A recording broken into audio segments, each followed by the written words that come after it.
I'm Jack Patty, and this is the Senior Minute, successfully serving seniors. Hello, welcome to another episode of the Senior Minute. My name is Martin Rivers, and I'm here with Susan Bachner, retired owner and president of the Susan Bachner Consulting Company. Welcome, Susan. Thank you. Before we start off on questions about making your home safe, can you tell us just a little bit about yourself? Well, First, I'm delighted to be here to chat with you. My career was in occupational therapy. I practiced for 53 years, and the last 20 of which was devoted to helping people create supportive home environments to stay safe and comfortable and have an accessibility. Okay. So can you talk to us a little bit about how the idea of aging in place has kind of come about? Sure. AARP is known for many things. One is doing really good research. And a number of years ago, they did research in terms of where people would want to age, what kind of environment. And 85% of the respondents said that they wanted to just stay right where they were and age in place. What's interesting about that is that the reality is that homes, although they probably were very supportive when people were in their 50s, becomes less supportive. And in fact, the research shows that about 25% of people over 64 fall. And of that group, half of them have fallen in their own homes, which then opens up this whole area of need for helping people stay safe. Okay, thank you. Can you share some real stories from clients that you had in the past? Sure.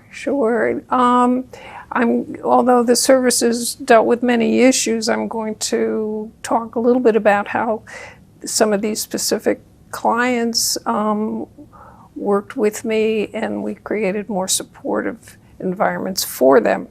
So one of my little show and tell pieces here is called a reacher. And the reacher has the ability to extend the reach. And so this will be very useful in helping people stay off of step stools, which is really something that we want to avoid.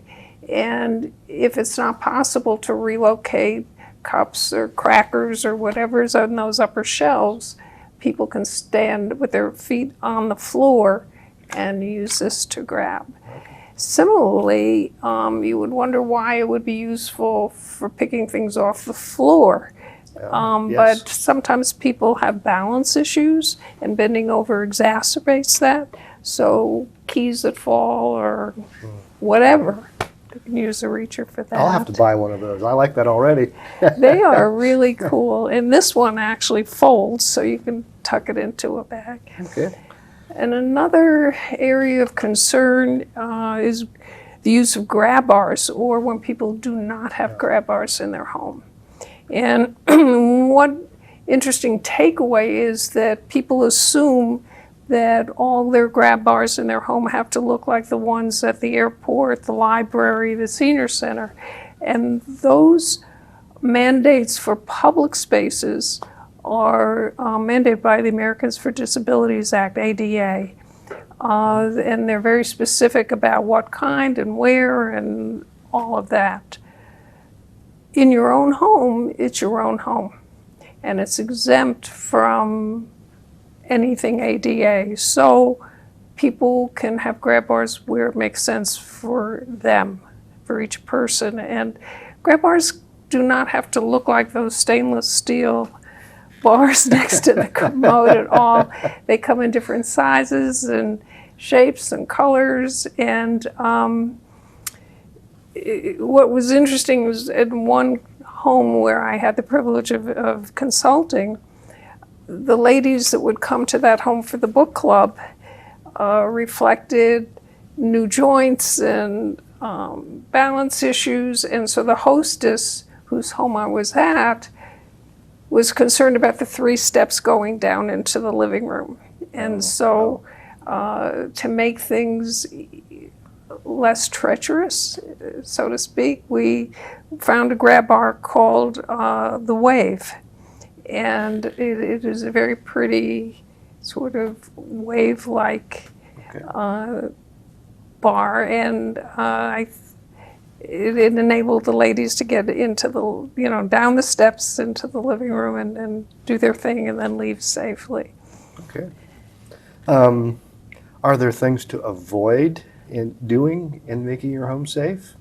And are there resources that you can speak to for the folks in the audience to leverage? That's a really good question. I would say there are a couple of things that are at the top of my list for things to avoid. And one is, since we were just talking about grab bars, one is to avoid suction grab bars. They look very easy to install, and when you see them advertised, they look terrific.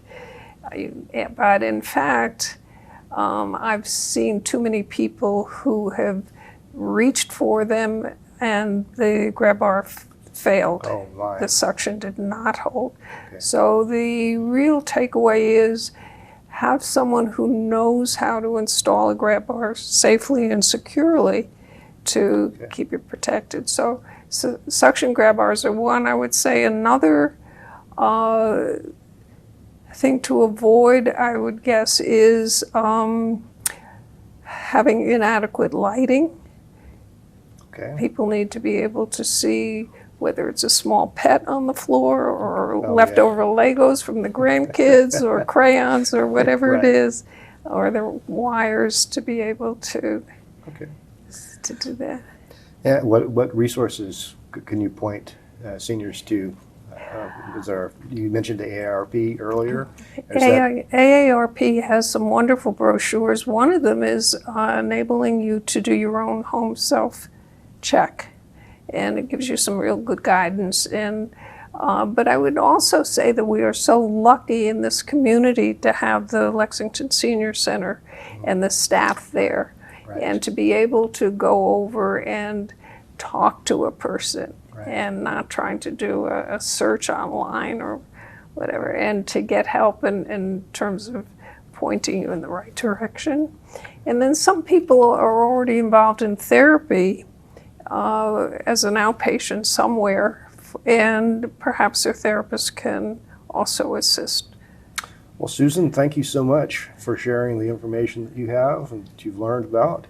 And check out the resources that Susan mentioned. And thank you for joining us again on another episode of Senior Minute. Have a good day. Thank you.